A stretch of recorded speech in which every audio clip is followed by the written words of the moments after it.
Je louerai l'Éternel de tout mon cœur. Je louerai l'Éternel de toute mon âme. Je célébrerai ton nom, je proclamerai ta sainteté. Je célèbre. La Bible dit au temps de Salomon, l'argent n'avait pas de valeur.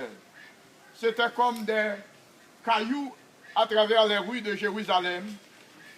C'était de l'or, l'or qui avait de l'importance. Donc cette description est une description grandiose.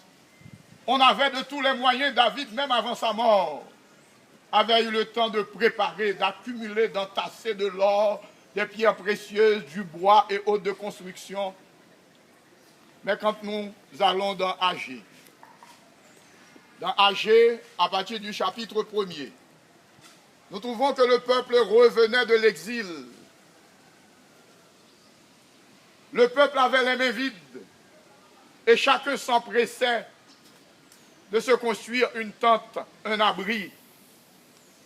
On n'avait pas envisagé encore de mettre la main, d'entamer la construction du lieu de rencontre avec l'Éternel.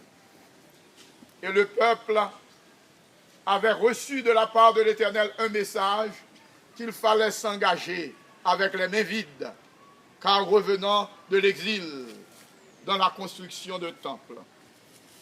Le peuple n'avait pas les moyens, et puisque l'Éternel avait parlé, le peuple a obéi et commençait effectivement, selon l'ordre de l'Éternel, la construction. On se plaignait, ceux-là qui connaissaient l'ancien temple se plaignaient. Pour eux, le temple qu'on était en train de construire, les fondements ne représentaient rien. L'Éternel notre Dieu a dû intervenir pour consoler, pour dire au peuple très certainement, en fait de dimension, de splendeur, ce temple en construction n'est comparable en rien à celui construit par Salomon.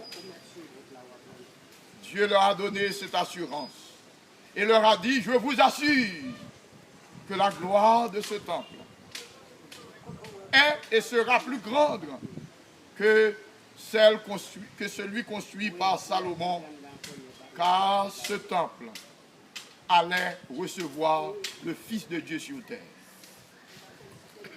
Nous venons ici. L'architecte est là avec nous. Il nous a soumis un devis qui nous a rompu à tous le cœur. Nous sommes comme revenants de l'exil.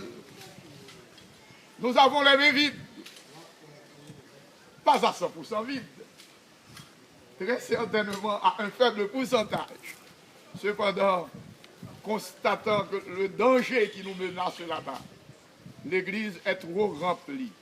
À la sacristie, entre anciens, on était là, on s'était dit, s'il nous arrive d'avoir une autre secousse, cette secousse peut ne rien faire en fait de dégâts, mais très certainement la bousculade pour se retirer de l'espace va causer beaucoup de dégâts. Causerait beaucoup de dégâts. Ainsi, on a compris, l'idée est venue, c'était venu dans la tête de quelqu'un qui nous a proposé pour nous dire, mais on était venu ici, il y a moyen de faire quelque chose, en attendant de réunir les millions que nous souhaitons avoir pour pouvoir construire le complexe tant rêvé. Il nous faut faire quelque chose. L'idée a été acceptée, mise en discussion, et on a finalement décidé de venir ici, de commencer de construire un hangar. Par la foi, nous allons mettre nos pieds dans l'eau. Par la foi, nos mains sont à 90% selon le devis qu'il nous a soumis. 90% vide. Il nous a donné un devis d'environ 9 millions de gouttes pour ce que nous voulons avoir. Et quand on a consulté le trésorier, il nous a dit que nous ne disposons que de 1/9. 1/9. Donc c'est à 88% vide. Mais les optimistes disent que nos mains sont à 12% remplies. Donc il nous faut commencer. Et à la gloire de Dieu, nous allons commencer comme il a pourvu au temps d'Agé. À la construction du temple, nous sommes sûrs qu'il pourvoira à nouveau pour nous permettre, selon nos plans, selon nos prévisions, d'être ici le 7 novembre prochain et de déclarer plus de 2 cultes pour des décennies à Béthanie. Amen. Alors nous disons que son Saint-Nom soit béni. Nous voulons lui dire à nouveau, ce n'est pas mon travail, les pasteurs passent. Ce n'est pas mon travail. Pasteur Abraham était là quand on faisait l'acquisition. Je suis maintenant là alors qu'on va faire l'implantation. Quelqu'un d'autre viendra peut-être pour l'inauguration du local. On ne sait pas.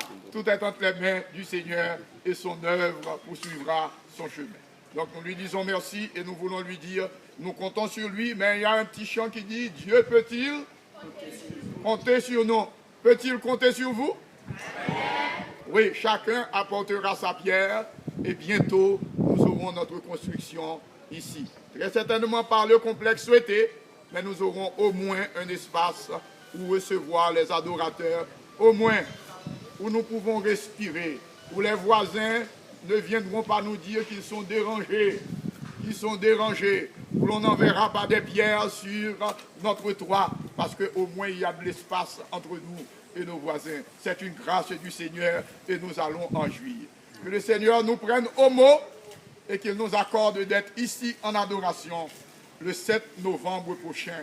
Que sa volonté soit faite au nom de Jésus. Amen.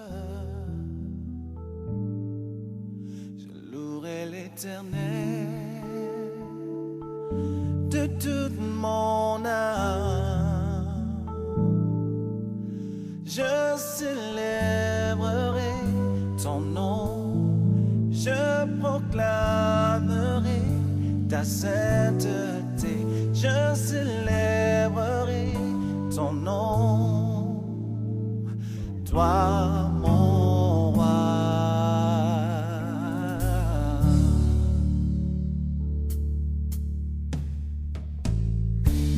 Pour ton amour, ta bienveillance, je t'aimerai, mon bien-aimé, source de vie, Dieu infini.